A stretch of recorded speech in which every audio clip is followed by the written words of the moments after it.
Okay, well, thank you very much for the opportunity to all of you to share something I'm quite passionate about, which is my own understanding of spirituality and the spiritual path.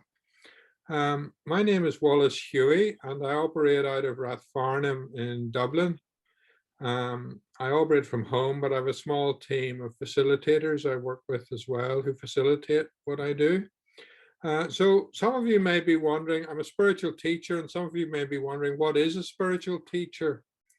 Well, I have a definition on my website, and the simplest definition I can think of as it applies to myself is that a spiritual teacher is an ordinary person like you who has transcended suffering and can offer this as a possibility to others. So that sums up really my service. I'd like to start, if I may, with a message. As a spiritual teacher, I come with a message, and I'd like to share this message. And indeed, it's only the second time I've ever shared this message in public. So I'm going to share my screen and share my message. So my message is on my website, and you can see that image there, which is quite a striking image, which for me is symbolic of the state of our civilization at the minute. And our message is called Our Civilization. So is it okay if I read this and share it with you? Go ahead, Wallace, yes. Our civilization. Today is a time of more and less. We think more and know less, earn more and give less. We are big in quantity and small in quality. This is a time where we have more meditation classes and less inner peace, receive more instruction and are less competent. A time where we contact more people, yet have fewer friends, use more time-saving devices and have less time, express ourselves in a myriad different ways, and yet say little of any significance. We are long on quantity and short on quality, big on boasts and light on delivery, many in number and few in wisdom. A time where children understand things better than adults. It seems our civilization will be remembered for its absurd wealth of everything that does not matter, and its almost complete lack of anything significant. Do we really want that to be our epitaph? Do you really want that to be your legacy? That's why we need to turn both ourselves and our world inside out.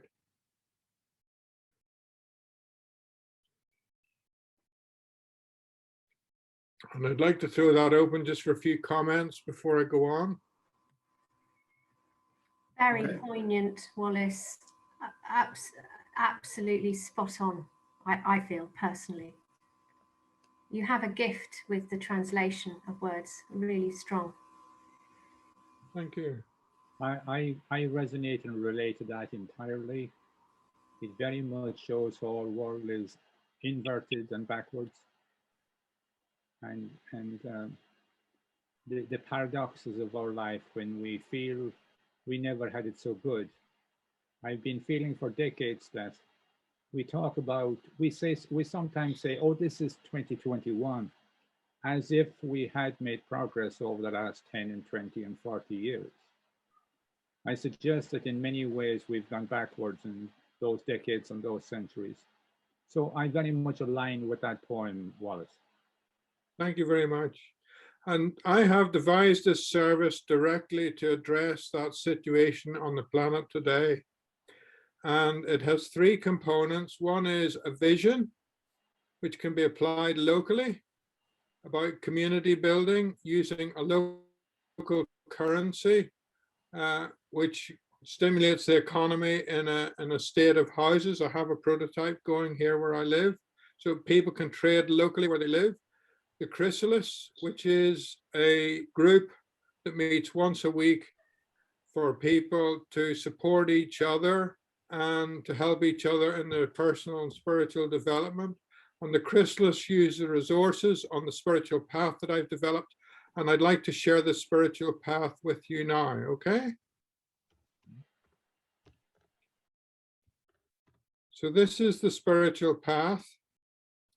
The slogan for it is, if you take one step toward your true self will take 10 steps toward you.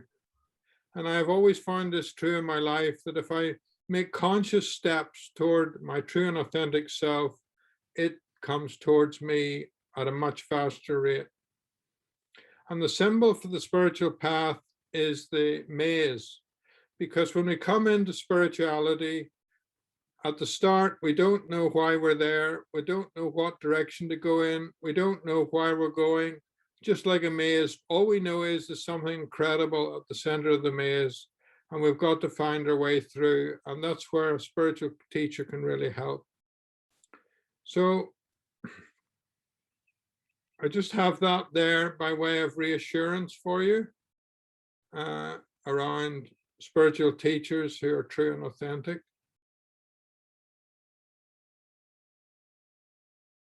So I'm going to, time is limited and precious, so I'm going to just go through this fairly quickly.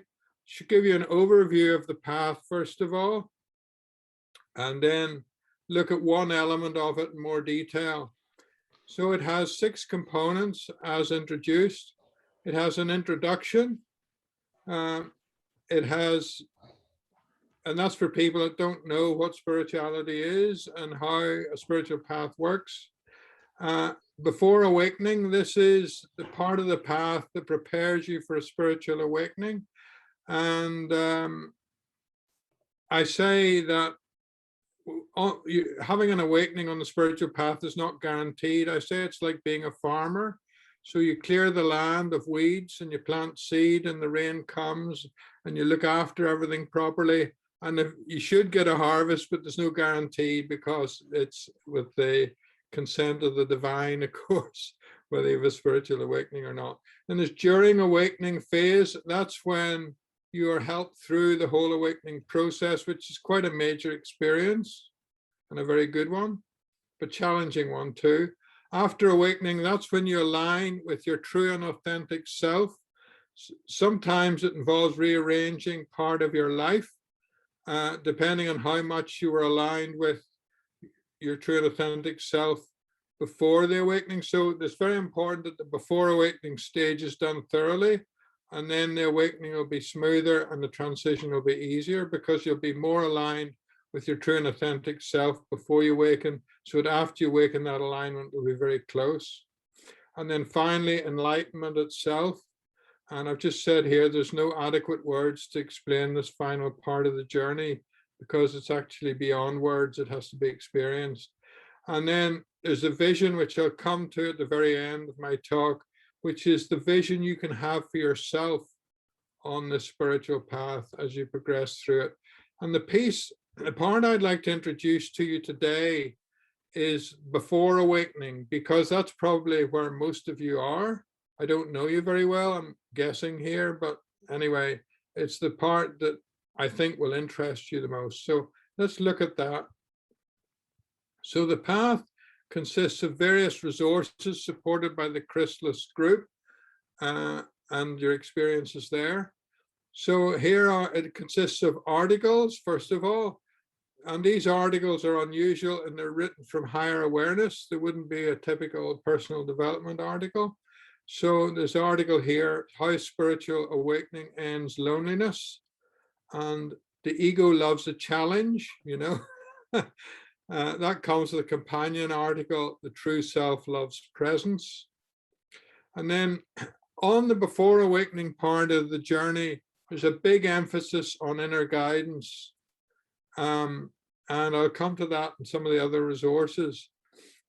But to have 4 articles on inner guidance here that trace your progress with inner guidance on the path, you can start at a place where you have no connection, if that's where you're starting. And you can see the kind of comical image here of the guy with no connection to inner guidance, then beginning to connect. What does that feel like? What are the tools? How can you attain connection? And of course, then you're getting the keys, the key to your life. Advance. So how can you advance in your connection of it with inner guidance? And finally, mastery of inner guidance. And that's where the inner guidance starts to align with your true and authentic self. And you live out of that space, and that prepares you for your awakening. Then on this part of the path as well, I offer spiritual forest walks. So that's in the Dublin Mountains. There's a walk I do, and you can come on a walk and just discuss informally spiritual topics of your choice with me and with other students of mine on the walk. And spiritual garden chats. Those are chats I hold in my garden. I'll just click on this, give you a quick flavor of the kind of walks. So that's Cruer Wood, where I walk in the Dublin Mountains. Often we get to see some wildlife there. That's me at the entrance. And we get a lovely view over Dublin Bay and walk into the countryside. And then in my own home, COVID allowing, I hold spiritual chats in my home. This is the entrance to my garden. This is the gazebo at the bottom of my garden, which is completely private, where I hold the chats. That's the inside of the gazebo. And that's the entrance to my garden. And then the gazebo has a really special atmosphere if we ever have a chat in the evening, because it has a stove going and candlelight going, and it's really, really special. And we've had the most amazing spiritual conversations there. So the second element here are some of the resources. Like the Spiritual Awakening Guide is a key resource that starts the spiritual awakening process for you. And it is a process of gradually accelerating your awareness and your connection with your true and authentic self. Learning from Your True Self tool, that's a great aid to identifying your inner guidance and helps you understand the difference between being guided out of fear and guided out of love. So if we just take a quick look at the Spiritual Awakening Guide, it works with all your questions. You know, I always say a spiritual teacher without questions is like a car without petrol. So it looks at questioning, and you're born as a spiritual seeker, how you come alive, what challenges you need to address, and how you become awakened. That's all in the Spiritual Awakening Guide. And then learning from your true self tool. I like this image. You know, your true self is like the tiger, and your not so true self is like the kitten. So, and this tool helps you get in touch with your inner knowing, so you can identify your feelings, know what's coming from fear, and know what's coming from love. And it's a tool, practical tool, that if you're in doubt about inner guidance, it helps you align with it. And then Wisdom of the Woods is a book I wrote, The Woodsman's Guide to Enlightenment, which is a book about how nature can teach us about enlightenment and about wisdom. And this is the book I wrote. I spent a long time in this book. It's the foundation book of the spiritual path. Unfold your wings and watch life take off. You see what it says here. There's a power within yourself, ready and willing to show you the way out of your present difficulties into a preeminent life of peace, love, and joy. This power is your inner guidance. So that's unusually for a book. It's not very theoretical. It used lots of stories, practical stories from my own life to illustrate the points. Then this is the main tool on this part of the path, my breakthrough experience. We had 18 people develop this, many of them life coaches. All the presenters were life coaches. And we spent over $500,000 developing this particular tool. So I'm just going to go into it and show you briefly. This is what my facilitators facilitate. So imagine being able to create a breakthrough in any life challenge you're facing. So this tool is so comprehensive. It will help you address any life challenge. And there's 29 life challenges in the tool. And why are we so confident of that? Because we did research for 4 years and identified these 29 life challenges, which are common to people all over the planet, because we did research, international research on it. And we call this the human condition, that people have those 29 life challenges. We actually consider it a major scientific discovery and not really recognized at all, but it's something we have discovered. It's something that makes us uniquely human, these 29 life challenges. And here they all are in detail. So if you wanted to look at a demonstration of any of the workshops, all you do is click that and your email service will light up and you send the email and one of my facilitators will demonstrate that workshop to you. In this case, find your healing path. To learn to forgive, you'll recognize these challenges. They're common challenges. We all have them. Get over guilt, let go of jealousy and envy. They're in 3 categories: healing yourself, being successful, and enhancing relationships. So they're all listed here. So these are the success ones: achieve success, be a person of integrity, reach your goals, express yourself creatively.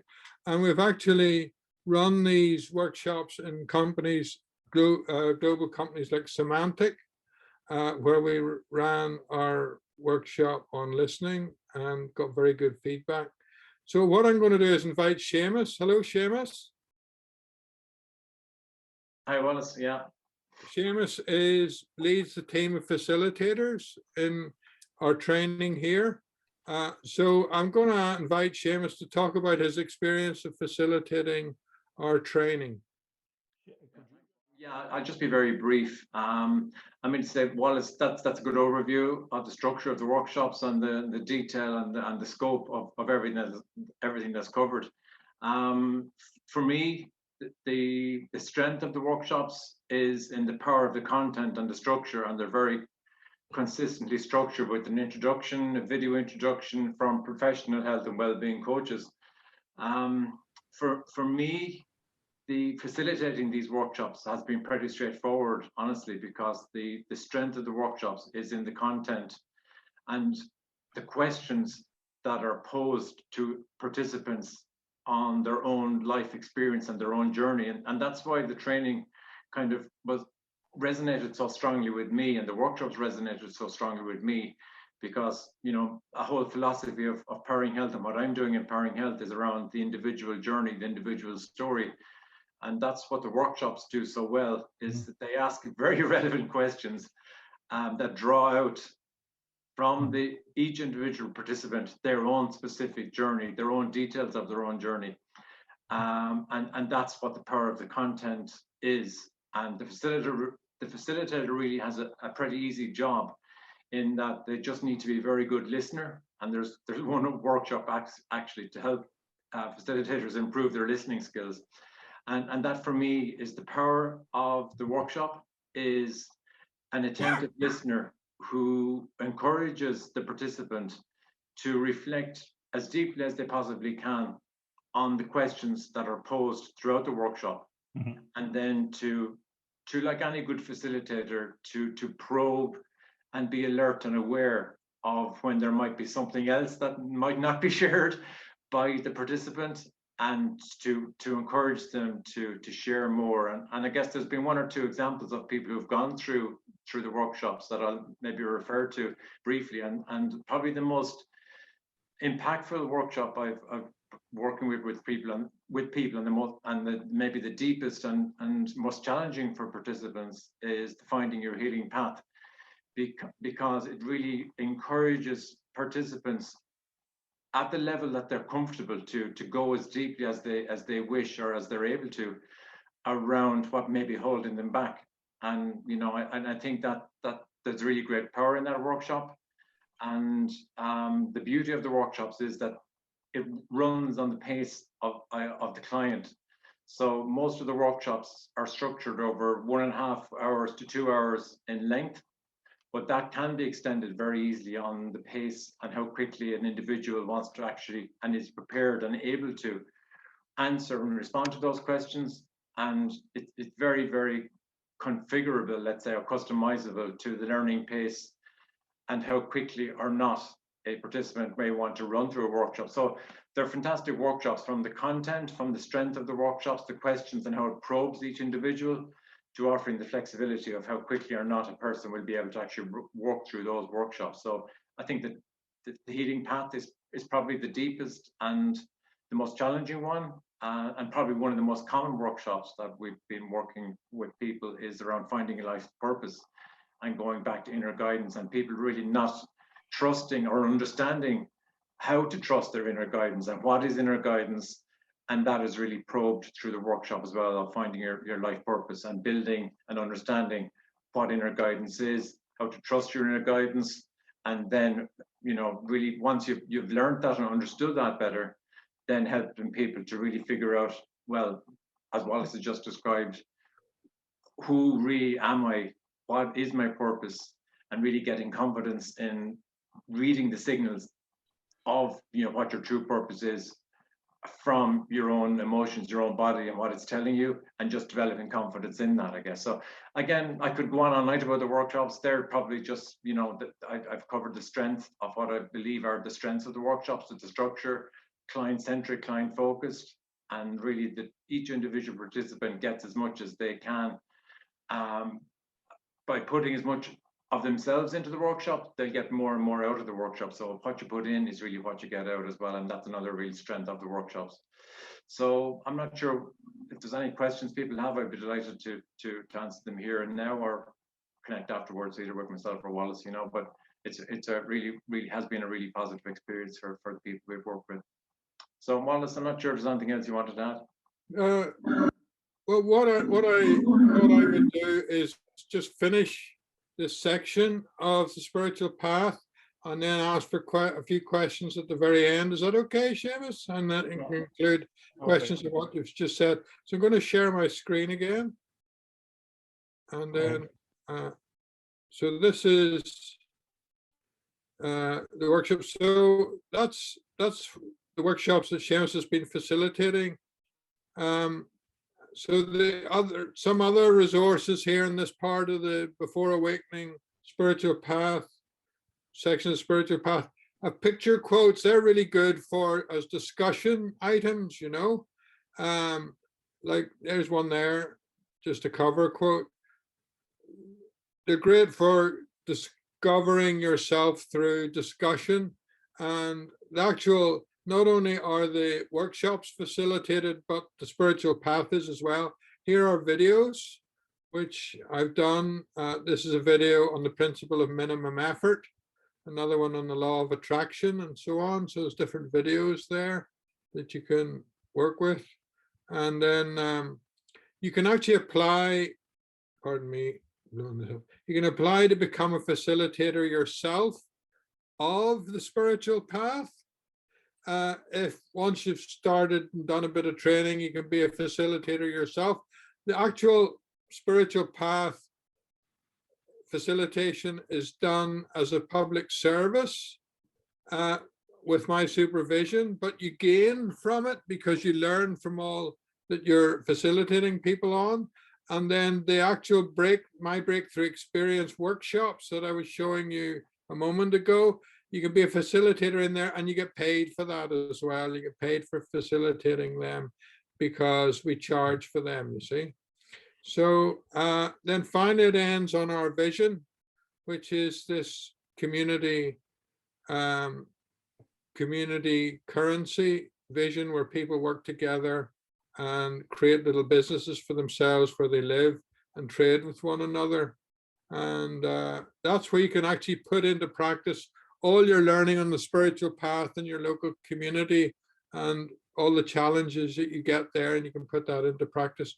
So that's the end of that section of the spiritual path. I'll just finish on by saying that you can have a vision for yourself on the spiritual path, and this is what's available to you as you engage with the spiritual path. You can develop the skills of a global visionary, a seer, a spiritual teacher like me, a mystic, a practical business person, a creative genius, and a great leader. So all those qualities can be brought out in you through engagement with the spiritual path and with Seamus and his team as facilitators. So does anybody want to ask any questions about the spiritual path? And I'll just stop sharing the screen. Fantastic. Thanks for sharing that with us, Wallace. Really appreciate it. It looks like Charlotte said there's applause going on. So can everyone unmute maybe and show their appreciation for the chat? Maybe that'd be a nice thing to do. Yeah, nice bit of energy in the room. Thanks, Wallace. Thank you. Amazing, pretty amazing. Thanks, Thank Wallace. Thank you. Thanks Thank so you. much.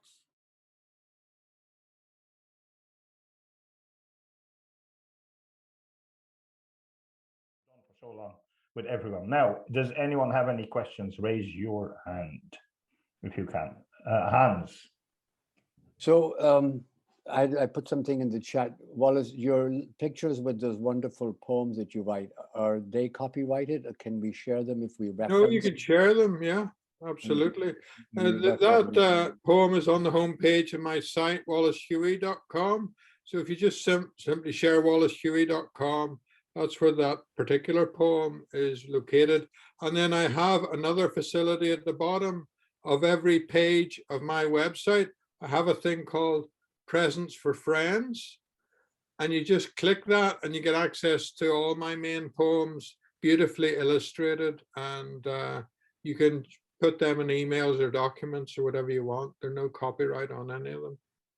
So I'll also say that fantastic presentation, fantastic resource for humanity, and I really love it. I love also the choice of the word spiritual, because I think we have mentioned this before, spirituality is the relationship that the individual has with whatever they call divine, while religion is just crowd control.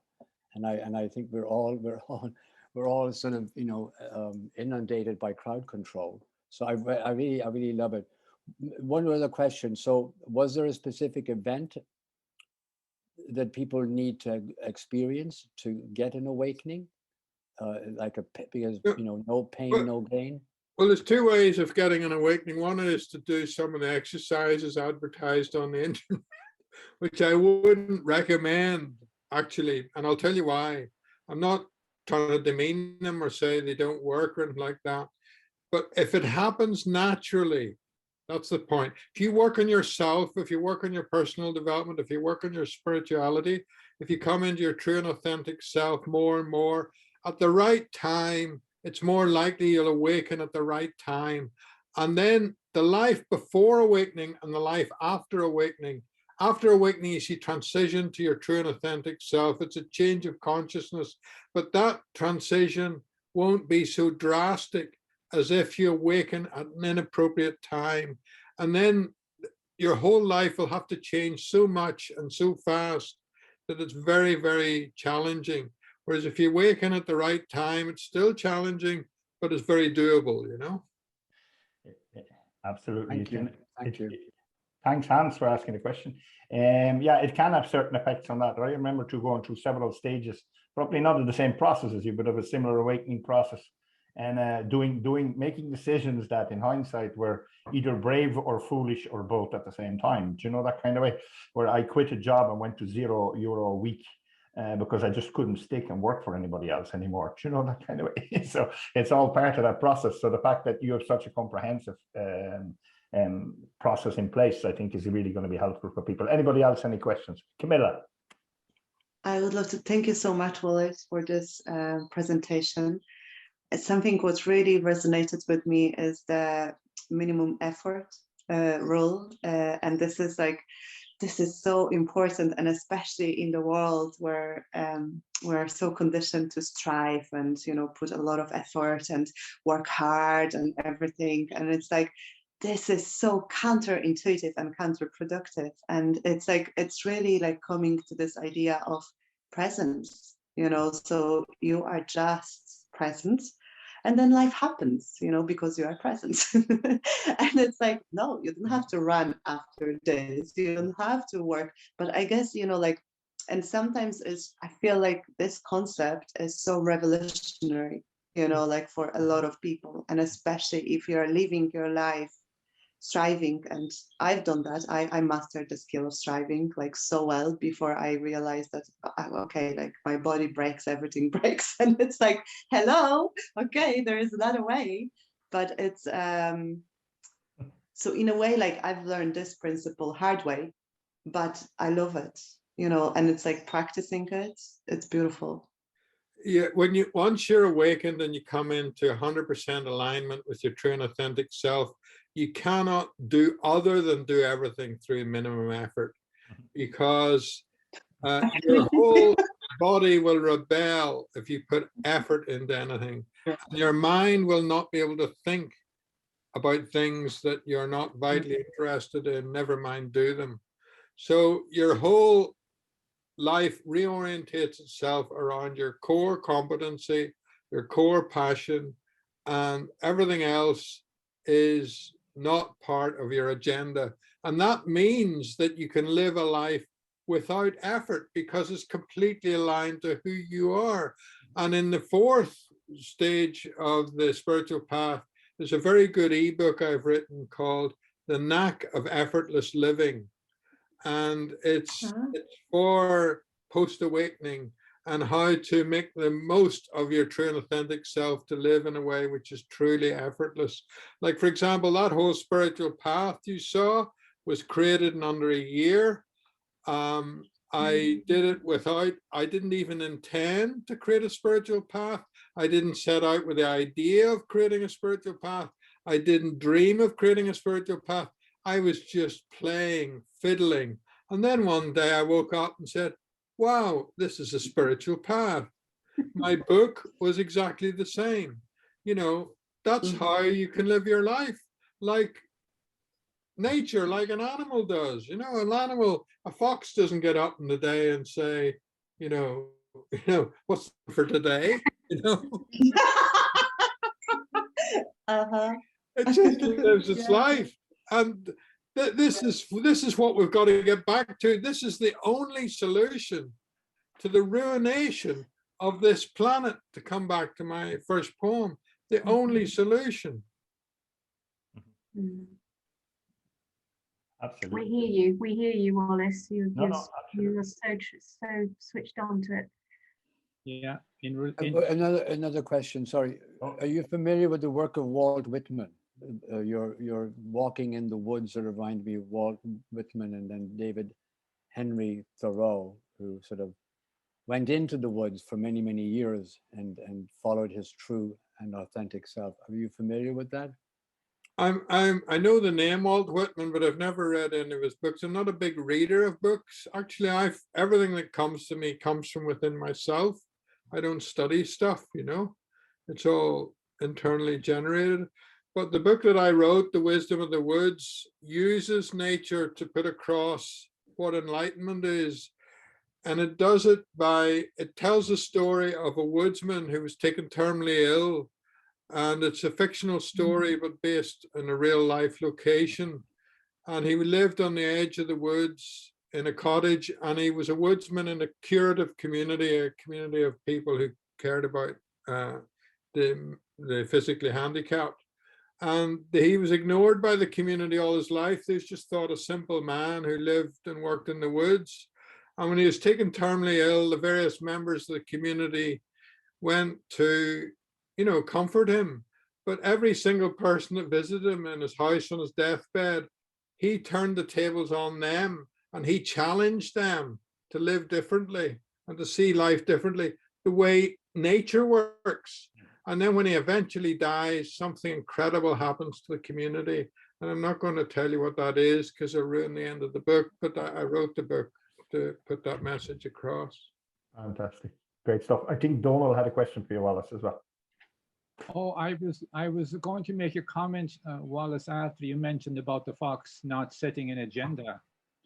That reminded me of a quote that says, "Man is the only animal that blushes and has a reason to." Very good. Very good.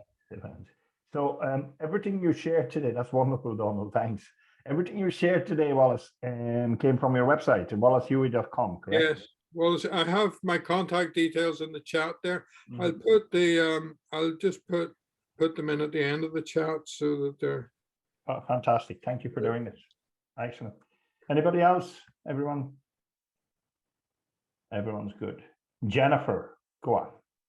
Yeah, just want to say thank you so much, Wallace. And I think something that always resonates with me is that when you're looking at learning this knowledge and teaching yourself and kind of awakening in a way, and maybe it's a really slow process and it happens in a million steps, but it's always knowledge that was there a million years ago. You know, it kind of goes back to generations and generations and generations before us. So you'd wonder why we keep forgetting about it and then moving on. But then we keep going back to those learnings and those teachings as well. So how do you think that happens, or what is the cause of that? Because I think now, you know, we're learning a lot of these teachings again. But yeah, how do we hold on to that in the society? What is the cause of it? Do you want me to be brutally honest? Hmm. The education system.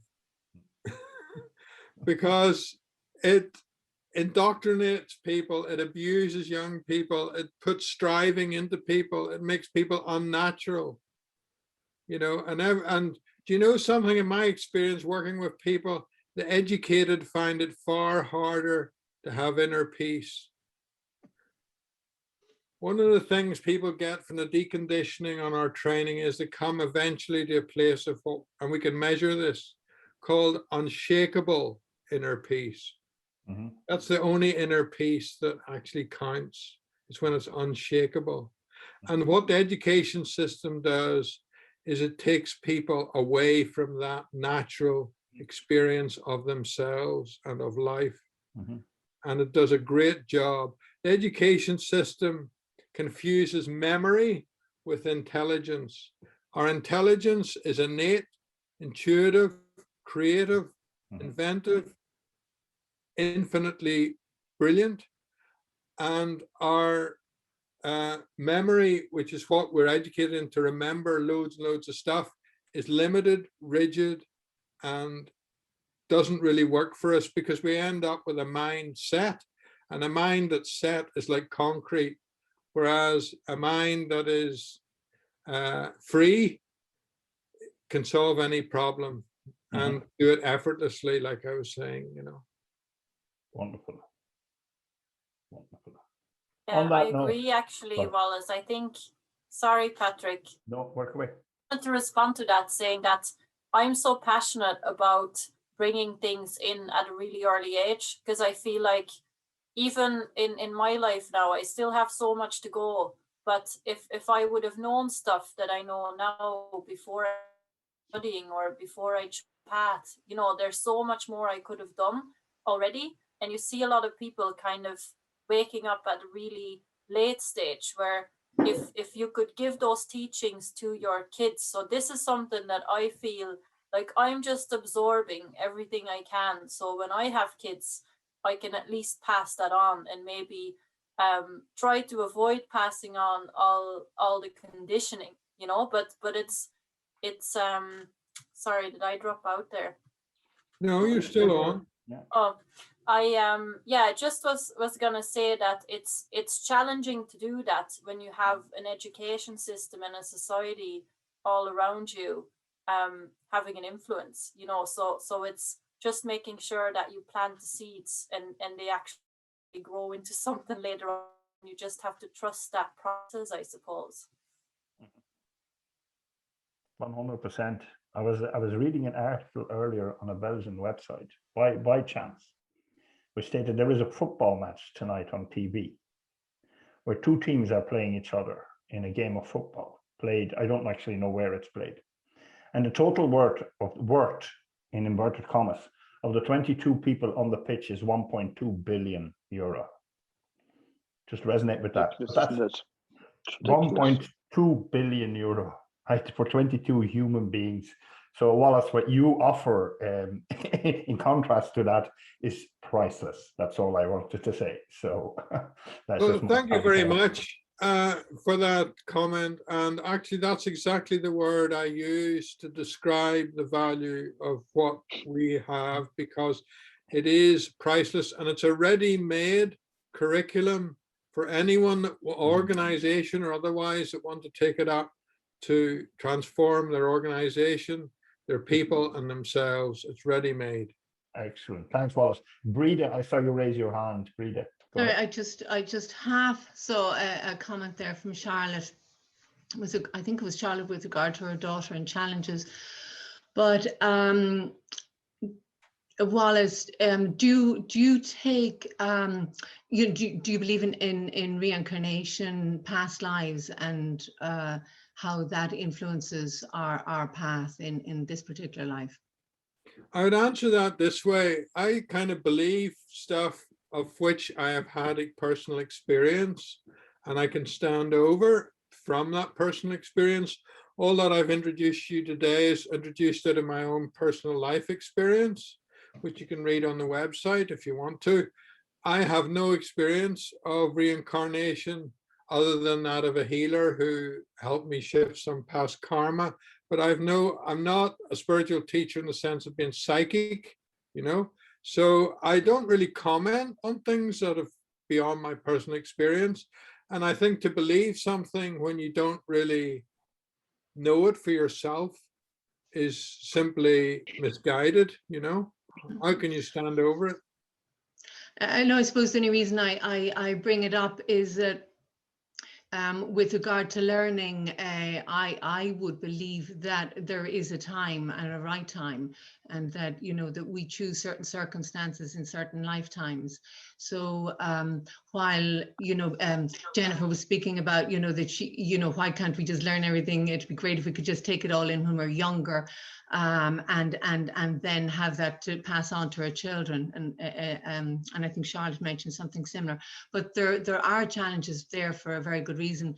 And I suppose if we think about everything as being perfect for us at a time, so the learning will be different for everybody and at a different time, depending on what is appropriate for them on their life journey and their awakening and their I suppose growing or moving back to enlightenment or that great oneness, or however people express it. Well, what I'd like to share in that regard, Breda, is that I have my observation, and my observation is that when people have challenges in their life, the challenges are there to teach them something, most definitely. And in fact, on my spiritual path, the way it works, it doesn't work a lot with meditation and similar tools. It works with people's challenges, where they're stuck, where they'd like a breakthrough, where they'd like to see their life differently, where they'd like to relate to people differently. Those areas of stress and challenge, that's where I make progress with people, by revealing to them the hidden spiritual blockages that are working away, keeping them stuck. And as they adopt a new, more enlightened, to use that word, approach to those challenges, so the challenges just disappear and dissolve. And that's the way I work with people. So I work with their practical life. People think spirituality is head in the clouds stuff, and so it is. But I love the old Chinese saying, man with head in the cloud and feet on the ground must be very big man. So I work to give people a big life, a great life, by having their heads in the clouds and their feet on the ground. And that's uniting heaven and earth, spiritual and material, to create a practical life for themselves, you know. Oh, thank you, Wallace. Linda, you raised your hand. Go ahead. Wallace, I just want to say thank you so much for sharing your journey with us tonight. It was very, very exciting to see and to listen. And I suppose I resonate with your poem from the very beginning, because I work in a very heavy corporate world, and it is, you know, it's how much more bandwidth can we get out today? And sometimes you just really need to plug everything out, switch everything off. And funny enough, we already know the answers. It is embedded in our subconscious, where we have these very much animalistic behaviors about us humans, whereby we do go back to what our ancestors did before them and did before them and did before them. The answers already are there. We sometimes have to quieten the mind and you'll find them. So thank you, Wallace, for sharing. You're an inspiration. Oh, thank you. Thank you very much. Fantastic. I just let these conversations flow. Because this has been beautiful. I really enjoyed this, and I know everyone else is as well. Wallace, thanks again for sharing. And the website is on the chat. So thank you. I really resonated with myself personally as well, Wallace. So thank you so much for sharing. Thanks. Anybody else? Everyone? Camilla, go ahead. I wanted to relate to one more thing as well, like this discussion about, yes, like learning and the soul learning, because like sometimes, well, yes, I know, like we talk about past lives and everything. I have this experience of like everything happening at the same time. So even like, yes, we might have like some past lives and everything, but it's always happening now. And, you know, like with the soul growth as well, that, well, every challenge can be an opportunity really. So it's like this like little shift, you know, to change literally. So it's like, there can be like a time when we see everything as a challenge, but then the moment we shift it into opportunity, and you know, like life becomes like practice, and it's actually, you know, certain lessons we have to repeat them, and sometimes it takes a whole lifetime in a body, in a way, to actually learn a particular lesson. And it's really important, you know, like, because then we go further and we can actually have this one learned. So like there is another lesson and another opportunity and another opportunity. And it's amazing to, you know, have like the processes like yourselves. And I know like this offering as well, it's not for everyone. It seems like it is absolutely for everyone, but every person will have like a different understanding and it's on a different level. And for some people, in a way, like it can be just in front of them and they won't be able to see it, you know, like, because obviously like this part of the soul or something is closed for this moment, which is fine. But thank you so much for sharing everything. And yeah. Namaste. Can I share a little secret as well? I think Wallace told me before, this is the first time he shared this particular story with an audience as well. So it was always shared individually, but not as an audience. So thank you again for doing that. John, I see you're still there, John. Is there anything you want to add or anything you want to share? Yeah, just again, thank you, Wallace. Incredible insights and wisdom, and your life experience is wonderful. And thank you for sharing. And you're so generous with your challenge with what you offer. So, and all the participation also. It's wonderful to see all the different viewpoints and to appreciate that everyone is at a different point in their journey. And this is what the community is about. It's about this sharing, and it's about this sharing the wisdom, sharing the insights, and sharing people's journey, and coming together and building incredible insights and incredible wisdom, bringing that wisdom to the world, and that's what this project is all about. So I just truly appreciate all of you guys, and I just love the energy of this project. It's incredible, absolutely incredible. And thank you, Patrick, for hosting as well. So that's about it, John. Fantastic. Thanks for sharing that with us, John. And good to see everyone here again today. So that's how an hour goes. When you're having a conversation with everybody, it's really nice, isn't it? It flows. That's the conversation we had, Wallace. Remember when we were talking on email and we were talking about flow, you know, that thing that as a sports person, as a young sports person, And I was playing soccer when I was a teenager, when I was 14, 15. That was my first experience of flow, because when I got to 17, 18, I was quite proficient, and I'd be playing in front of thousands of people in the stadium, and they would not be there. I would not hear them. I would not see them. I could not, there was no people in the stadium. And that kind of flow we had, I think, today as well, because I totally lost track of time. I just look at my clock and it's 8:25, because this was such fun and this was such flow. So thanks very much. I have recorded this. So